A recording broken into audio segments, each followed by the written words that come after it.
మలయాళంలో దుల్కర్ సల్మాన్ కి ఉన్న క్రేజ్ గురించి ప్రత్యేకంగా చెప్పుకోవలసిన పనిలేదు. 2019లో ఆయన నుంచి ఒక సినిమా వచ్చింది. నౌఫాల్ దర్శకత్వం వహించిన ఆ సినిమా పేరే ఒరు యమండన్ ప్రేమకథ. ఈ సినిమా ఇప్పుడు ఆహా ఓటీటీ ప్లాట్ఫామ్ పైకి వచ్చింది. ఒక యముడి ప్రేమకథ టైటిల్తో ఈ నెల 5వ తేదీ నుంచి స్ట్రీమింగ్ అవుతోంది. ఈ సినిమా కథేమిటనేది చూద్దాం. కథ: లల్లు, దుల్కర్ బాగా చదువుకోవాలని, డీసెంట్గా ఉండాలని తండ్రి కోరుకుంటాడు. అయితే అందుకు భిన్నంగా అతను తయారవుతాడు. చిన్నప్పటి నుంచి మాస్ ఫ్రెండ్స్తో తిరుగుతూ, తాగుతూ మాస్ గానే తయారవుతాడు. తన స్నేహితులైన విక్కీ, ఢిల్లీ, కృష్ణమూర్తితో కలిసి తిరుగుతూ ఉంటాడు. కృష్ణమూర్తి ఆధ్వర్యంలో అందరూ కలిసి ఒక టీంగా ఏర్పడి రంగులు వేసే పనితో రోజులు నెట్టుకొస్తూ ఉంటారు.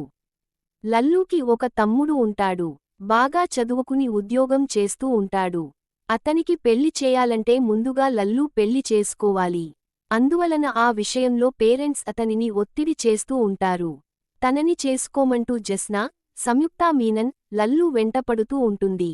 తాను పెళ్లాడవలసిన అమ్మాయి కనిపించినప్పుడు తనకి ఒక స్పార్క్ వస్తుందని, అప్పుడు ఆమెనే పెళ్లి చేసుకుంటానని లల్లు మాటదాటేస్తూ ఉంటాడు. ఒక రోజున కనబడుట లేదు అనే ప్రకటన పేపర్లో వస్తుంది. ఆ యువతి పేరు దియా నిఖిలా విమల్. ఆ యువతి ఫోటో చూసిన లల్లు తనకి స్పార్క్ వచ్చిందని ఫ్రెండ్స్తో చెబుతాడు. ఆమె ఆచూకీ తెలుసుకోవడానికి తనకి సహకరించమని, తాను ఆమెనే పెళ్లి చేసుకుంటానని అంటాడు. దియా ఎవరు? ఆమె ఎందుకు కనిపించకుండా పోయింది? ఆమె కోసం వెదకడం మొదలెట్టిన లల్లుకి ఎలాంటి నిజాలు తెలుస్తాయి అనేది కథ. విశ్లేషణ: కథ ఏదైనా ఆ కథతో చేసేది ప్రయత్నమైనా, ప్రయోగమైనా, వినోద ప్రధానంగానే అది కొనసాగుతూ ఉండాలి. హీరో ఎంత సంఘసేవ చేస్తూ బిజీగా ఉన్నా, మధ్యలో ఓ చిన్న బ్రేక్ తీసుకుని వచ్చి హీరోయిన్తో కలిసి చిన్న రొమాంటిక్ టచ్ ఇచ్చి వెళుతూ ఉండాలి. అది పాటలోనైనా, సీన్లోనైనా, హీరో మాటల్లోనే తప్ప. తెరపై హీరోయిన్ కనిపించకపోతే చిరాకు పడిపోతారు. అలా చిరాకు పెట్టే సినిమానే ఇది. హీరో తన తల్లిదండ్రులకు లేక కలిగిన సంతానం. పురిటిలోనే పోయాడనుకున్నవాడు బ్రతుకుతాడు. మృత్యువును జయించినవాడు కావడం వలన యముడు అని పేరు పెడతారు. మృత్యువును జయించినవాడికి యముడు అని పేరు పెట్టడం ఏంటో? ఈ పేరు బాగుంది, నాకు నచ్చింది అని తల్లి అనడం ఏంటో మనకి అర్థం కాదు. ఏదో తేడా కొడుకుతుందే అనే చిన్నపాటి అనుమానం మనలో మొదలవుతూనే ఉంటుంది. కథ మొదలైన కాసేపటి వరకు తెరపైకి హీరోయిన్ రాకపోతేనే అసహనానికి లోనయ్యే ఆడియన్స్, ఈ సినిమా చివరి వరకు ఆమె కోసం అలా వెయిట్ చేస్తూ కూర్చోవలసి వస్తుంది.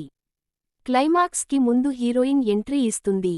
పోనీలే శుభం కార్డు పడిన తరువాతైనా కలిసి ఉంటారని సగటు ప్రేక్షకుడు ఆశపడతాడు. కానీ దర్శకుడు ఇక్కడ కూడా పెద్ద ట్విస్ట్ ఇస్తాడు.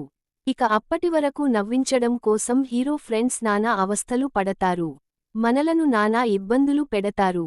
పనితీరు: ఈ సినిమాకి ఈ టైటిల్ ఎందుకు పెట్టారనేది ఫస్టు సీన్తోనే క్లారిటీ ఇవ్వడానికి దర్శకుడు ప్రయత్నించి హమ్మయ్య అనుకున్నాడు. ఆ తరువాత ఇంటర్వెల్ కి ముందు ఒక బ్యాంగ్ క్లైమాక్స్ లోను ట్విస్ట్ ఉండేలా చూసుకున్నాడు. కాని ఇవన్నీ కూడా ఎప్పటికప్పుడు కథ బలపడటానికి కాకుండా, బలహీనపడటానికే ఉపయోగపడ్డాయని చెప్పుకోవలసి ఉంటుంది. ఆర్టిస్టులంతా మంచి అనుభవం ఉన్నవారే. కాకపోతే వారి పాత్రలలోనే బలం లేదు. సుకుమార్ ఫోటోగ్రఫీ, విజువల్ నేపథ్య సంగీతం, జాన్ కుట్టి ఎడిటింగు మాదిరిగా అనిపిస్తాయి. వాళ్ల పనితీరును గురించి చెప్పుకునేంత గొప్పగా కథ లేదు. ముగింపు: టైటిల్తోనే తొలి సాహసం చేసిన దర్శకుడు ఈ సినిమాతో కొత్తదనాన్ని అందించడానికి తనవంతు ప్రయత్నం చేశాడు. కాకపోతే సాధారణమైన కథలకు అలవాటు పడిపోయిన ప్రేక్షకులకు ఈ కథ అరగదు అంతే.